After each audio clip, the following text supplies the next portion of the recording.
Avec près de 200 000 hectares dévolus à la culture de la betterave, les Hauts-de-France sont évidemment la première région productrice de France. 50% des surfaces cultivées nationalement le sont dans notre région. Les planteurs sont au nombre de 11 000, mais seule une poignée d'entre eux pratiquent la culture biologique de la betterave sucrière. Nous sommes fin mai et les petites pousses de betterave sortent à peine de terre. Normal, en bio, les semis sont réalisés 4 à 6 semaines plus tard qu'en conventionnel, le temps pour ces bandes fleuries de pousser. Sorte de corridor de biodiversité, elles vont abriter les prédateurs du puceron, celui que les planteurs redoutent par-dessus tout car il transmet la jaunisse aux tubercules. Une seule bordure est capable de protéger 40 mètres de culture de part et d'autre. Une adulte coccinelle, c'est 20 à 50 pucerons par jour. Une larve de coccinelle, c'est 200. Et les créosopes, c'est pareil. C'est une sorte, on va dire, une petite sauterelle verte qui reste là-dedans pour l'instant et qui colonise, pareil, qui parasite les pucerons. Avec son associé, Jean-Louis Proust cultive des betteraves bio depuis plusieurs années sur 11 hectares. Un choix personnel lié à ses convictions est rendu possible par un soutien politique. Il y a un rouleau plombeur, un rouleau pour les cultures.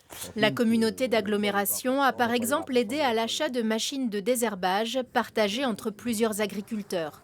Un soutien financier mais aussi technique et humain qui encourage la conversion et a permis en 8 ans de multiplier par 10 les surfaces agricoles cultivées en bio dans le Douaisis. On sort depuis la guerre sur une agriculture très intensive, très productiviste, où dès qu'il y a un problème, on a l'armara-pharmacie, on a le produit chimique qui va bien avec, enfin qui va bien avec pour résoudre le problème, mais qui en crée d'autres. Et là, il faut savoir réagir autrement.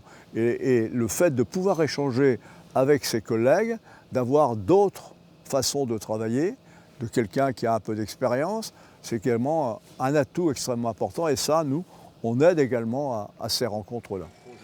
Ces betteraves, Jean-Louis Proust les vend à Tereos 75 € la tonne contre 40 € la tonne pour les conventionnels. Le prix peut paraître avantageux, mais il tient compte du fait que le bio est beaucoup plus aléatoire. Dans ces conditions, la monoculture est impossible. Pour s'en sortir, les associés produisent ici 14 variétés différentes de légumes et de céréales, sans compter les vaches allaitantes. Le gros problème du bio, c'est que les rendements sont à peu près divisés par 2. Et le temps qu'on consacre au désherbage, que c'est quand même le gros poste, c'est 3, 4, 5 fois plus que le conventionnel au chimique, quoi. De par la diversité des cultures, de par l'autonomie en général, du fait qu'on a ici sur place un troupeau de vaches qui nous fait du fumier, qu'on peut apporter, tout ça. Donc on réduit drastiquement les charges qui font que le résultat final est à peu près équivalent, quoi. Des champs de betteraves jusqu'aux sucreries.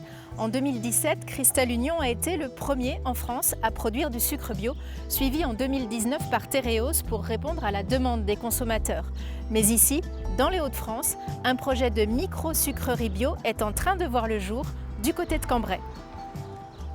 C'est suite à sa conversion en bio que Sébastien Lemoine a eu l'idée de ce sucre de betterave intégral, l'équivalent du sucre de canne complet venu d'Amérique latine, mais qui serait produit localement.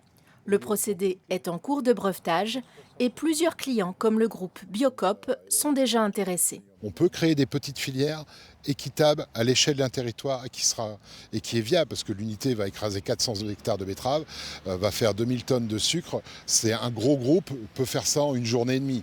Nous, on va le faire sur 100 jours. La fabrique à sucre devrait sortir de terre cet automne pour une première production en octobre 2024. Son ambition, inventer un modèle économique alternatif et encourager ainsi d'autres agriculteurs à passer en bio.